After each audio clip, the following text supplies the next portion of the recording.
ka pas shifte ma të bashkume edhe ma për toke.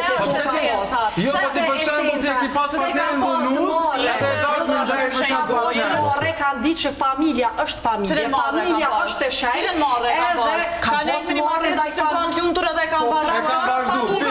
Ligjet besore kanë ja çudru së shtëpia, mirë gruna kosha është tjera, ajo është bashkëse lumtur. Ajo është shka ka vyt marrja në atë.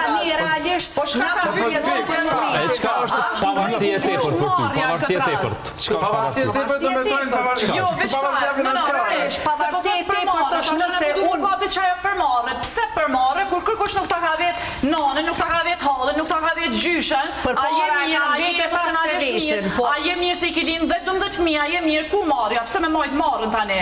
Shka na ka vyt marrja në atë kohë na me marrë. Në aspektin e çiftev, unë menoj që përpara ka qenë më mirë. Absolutisht nuk ka qenë më mirë. Pse nuk më pëlqen edhe burri ka pas marrë, edhe burri në fakt është stopu pak më shumë, se ka di që e ka një familje në shtëpi. Po tash nuk ka marrë. Me ka fëmijën e vet se është marrë me mba dikush i na tu fol për marrë të vitit 1900 Marrë i ka orë me qitë fëmijën e vet në prehen.